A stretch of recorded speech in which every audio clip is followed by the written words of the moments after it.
ಗೆಳೆಯರೇ, ನಾನಿವತ್ತು ತೋಳ ಮತ್ತು ಕುರಿಮರಿ ಅನ್ನೋ ಕಥೆಯೊಂದಿಗೆ ಬಂದಿದ್ದೀನಿ.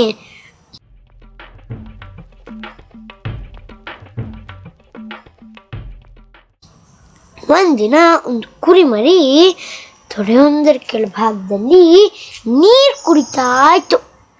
ಆಗ ಮೇಲ್ದಂಡೆ ಹತ್ರ ಒಂದು ತೋಳ ನೀರು ಕುಡಿಯೋದಕ್ಕೆ ಬಂತು.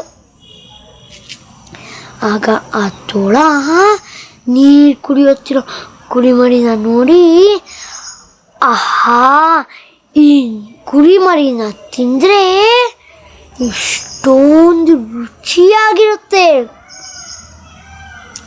ಅನ್ಕೊಳ್ತಾ, ಆಗ ತೋಳ ಹೇಗಾದರೂ ಮಾಡಿ ಜಗಳ ಆರಂಭಿಸಬೇಕು ಅಂತ ಯೋಚಿಸ್ತು.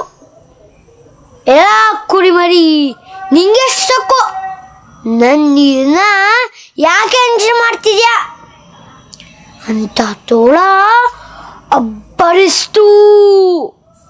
ಪಾಪ ಕುರಿಮರಿಗೆ ನಡುಗುತ್ತಾ, ತೋಳರಾಯ, ನೀರು ನಿನ್ನ ಕಡೆಯಿಂದ ನನ್ನ ಕಡೆಗೆ ಹರಿದು ಬರ್ತಿದೆ.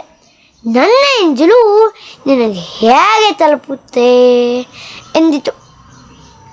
ಹೋಗಲಿ ಬಿಡು, ಹೋದ ವರ್ಷ ನದಿ ದಂಡೆ ಮೇಲೆ ನಿಂತ್ಕೊಂಡು ನನ್ನ ಬೈದವನು ನೀನೇ ಅಲ್ವೇ ಅಂತ ಕೇಳ್ತು ತೋಳ. ನಾನು ಯಾಕೆ ಅದೇನು, ನಾನಾಗ ಹುಟ್ಟಿಯೇ ಇರಲಿಲ್ಲ. ಇಲ್ಲಿ ಬಿಡು, ನೀನಿಲ್ದಿದ್ರೆ ನೀನು ಅಣ್ಣ, ನಮ್ಮ ಅಪ್ಪ ಅಮ್ಮಂಗೆ ನಾನೊಬ್ಬನೇ ಮಗ. ನಿನ್ನ ಅಣ್ಣ ಇಲ್ದಿದ್ರೆ ನಿಮ್ಮಪ್ಪ, ನಿಮ್ಮಪ್ಪ ಇಲ್ದಿದ್ರೆ ನಿನ್ನ ಅಜ್ಜ.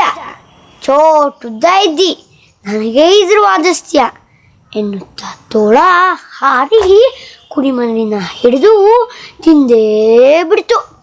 ಕಳ್ಳನಿಗೊಂದು ಪಿಳ್ಳೆನವ ಸಾಕು. ನಿಮ್ಗೆಲ್ಲರಿಗೂ ಈ ಕತೆ ಇಷ್ಟ ಆಯ್ತಾ? ಧನ್ಯವಾದ ಗೆಳೆಯರೆ, ಮತ್ತೆ ಬರ್ತೀನಿ.